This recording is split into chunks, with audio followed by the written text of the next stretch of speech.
സംസ്ഥാനത്തെ വൈദ്യുതി ഉൽപാദനത്തിൽ ആശങ്ക എന്ന വാർത്ത വരുന്നുണ്ട്. ഇടുക്കി ജലാശയത്തിൽ ജലനിരപ്പ് ഗണ്യമായി കുറഞ്ഞു. സംഭരണശേഷിയുടെ 33% വെള്ളം മാത്രമാണ് ഇടുക്കി ഡാമിൽ നിലവിലുള്ളത്.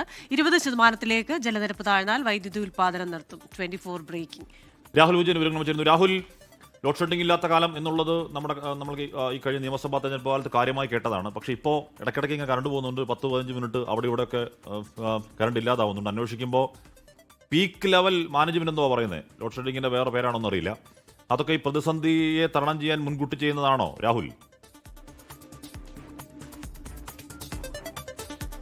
ഹാഷ്മി, സംസ്ഥാനത്ത് ഒരു അപ്രഖ്യാപിത ലോഡ് ഷെഡിംഗ് ഉണ്ട് എന്നുള്ളതാണ് ആളുകൾ പറയുന്നത്. എന്തായാലും അത് ശരിവെക്കുന്ന വിധത്തിലാണ് വൈദ്യുതി വകുപ്പിൽ നിന്നും നമുക്ക് ലഭ്യമാകുന്ന വിവരങ്ങളും. സംസ്ഥാനത്ത് ഏറ്റവും കൂടുതൽ ജലവൈദ്യുതി ഉത്പാദിപ്പിക്കുന്നത് മൂലമറ്റത്ത് നിന്നാണ്. അവിടെ ഇടുക്കി ജലവൈദ്യുതി പദ്ധതിയുടെ ഭാഗമായിട്ടുള്ള ഇടുക്കി അണക്കെട്ടിൽ നിന്നാണ് വെള്ളം ഉപയോഗിക്കുന്നതും. ഇടുക്കി അണക്കെട്ടിലെ ജലനിരപ്പ് ഗണ്യമായി കുറഞ്ഞു എന്നുള്ളതാണ് മനസ്സിലാക്കാനും കഴിയുന്നത്. കഴിഞ്ഞ വർഷത്തേതിനേക്കാൾ ഇന്ന് ഇപ്പോൾ 10%-ലേറെ വെള്ളം കുറവുണ്ട് എന്നുള്ളതാണ് പറയുന്നത്.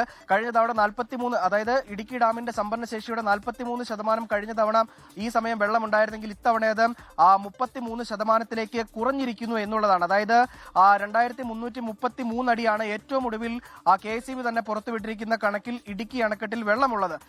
അത് 2280 അടിയിലേക്ക് താഴ്ന്നു കഴിഞ്ഞാൽ ഒരുപക്ഷെ വൈദ്യുതി ഉൽപാദനം നിർത്തേണ്ടി വരും.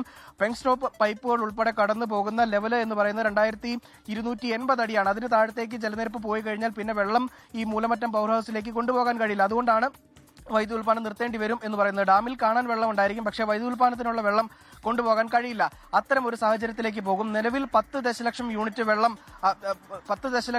വൈദ്യുതി ഉൽപ്പാദിപ്പിക്കാനുള്ള വെള്ളം 30 ദിവസത്തേക്ക് 10 ദശലക്ഷം യൂണിറ്റ് വീതം വൈദ്യുതി ഉൽപ്പാദിപ്പിക്കാനുള്ള വെള്ളം മാത്രമാണുള്ളത്. അത് കൂടുതൽ ഉൽപാദനം ഉണ്ടായിക്കഴിഞ്ഞാൽ ആ ദിവസത്തിന്റെ എണ്ണം കുറയുകയും ചെയ്യും. ഇന്നലെയൊക്കെ 11.6 ദശലക്ഷം യൂണിറ്റ് വൈദ്യുതി ഉൽപ്പാദിപ്പിച്ചിരുന്നു. ഇനി അങ്ങോട്ട് വേനൽ മഴ പെയ്തില്ല എങ്കിൽ, ചൂട് കനക്കുകയാണ് എങ്കിൽ ഈ ഉൽപാദന തോത് കൂട്ടേണ്ടി വരും. 16 ദശലക്ഷം യൂണിറ്റ് വൈദ്യുതി വരെയാണ് ഒരു ദിവസം പരമാവധി ഉണ്ടാക്കാൻ കഴിയുന്നത്. ആ ഒരു അളവിലേക്കൊക്കെ പോയി കഴിഞ്ഞാൽ ഒരുപക്ഷെ 15 ദിവസത്തേക്കുള്ള വെള്ളം മാത്രമേ ഇടുക്കി അണക്കെട്ടിലുള്ളൂ. അത് വലിയ പ്രതിസന്ധി ഉണ്ടാകും. എന്തായാലും ജൂൺ 1 വരെ വൈദ്യുതി ഉൽപ്പാദിപ്പിക്കാനുള്ള വെള്ളമുണ്ട് എന്ന് KEB പറയുന്നുണ്ട്. പക്ഷേ ഉൽപാദന തോത് കൂട്ടിയാൽ ആ ദിവസത്തിന്റെ എണ്ണം കുറഞ്ഞു വരും. അതാണ് നിലവിൽ ആശങ്കയായിട്ട് തുടരുന്നത്. വേനൽ മഴ പെയ്യും എന്നുള്ളൊരു പ്രതീക്ഷയും KEB ഉദ്യോഗസ്ഥർ പ്രകടിപ്പിക്കുകയും ചെയ്യുന്നുണ്ട്. ഹാഷ്മി ക്രിസ്ത്യൻ.